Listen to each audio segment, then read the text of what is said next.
From the very beginning of World War II, Germany needed large-caliber self-propelled guns capable of destroying permanent fortified defensive positions. Hello friends, welcome to the Last Panzer. Today, we will present the prototype of a German self-propelled anti-tank gun from World War II, the Dickermax.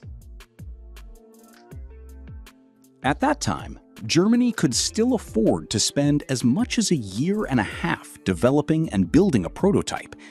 As a result, on March 31, 1941, two prototypes were demonstrated to the Führer.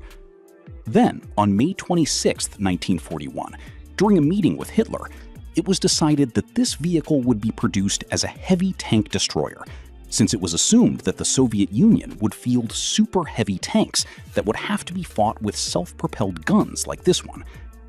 In addition, during the same meeting, the development of even heavier self-propelled guns armed with 128mm cannons was initiated.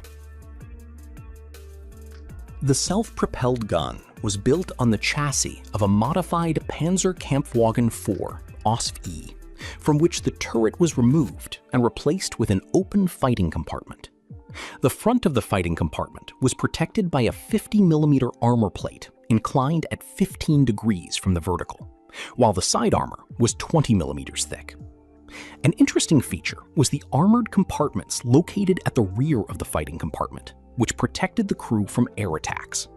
A dummy driver's compartment was also designed on the right side of the vehicle, mirroring the real driver's position on the left. Mounted inside the armored fighting compartment was the 105mm K-18 gun, developed jointly by Krupp and Rheinmetall on the basis of the SK-18 heavy field gun. The gun had a barrel length of 52 calibers and was fitted with a muzzle brake. At a range of 2,000 meters, its projectile could penetrate 111mm of armor sloped at 30 degrees, or 132mm of vertical armor. The ammunition capacity, however, left much to be desired. The relatively small self-propelled gun carried only 20 to 25 rounds for the main gun, and 600 rounds for the MG-34 machine gun, which had no standard mounting position and was simply carried inside the vehicle, just in case.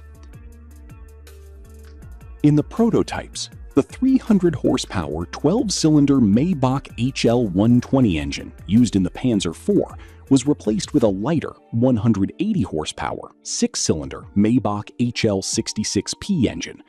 For mass production, it was planned to use the suspension and running gear of the Panzer III to improve maneuverability.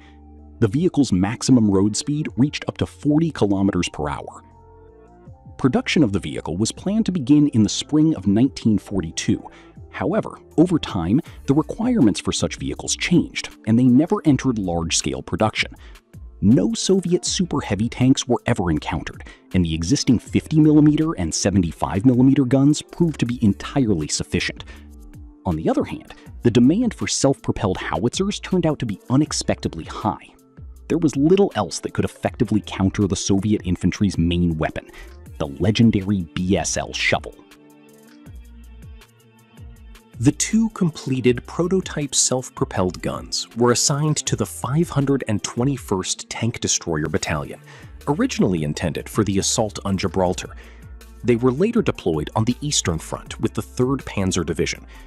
One vehicle was knocked out, while the second, after achieving considerable success against the new Soviet KV-1 and T-34 tanks in October 1941, was sent back to Germany. Its subsequent fate remains unknown.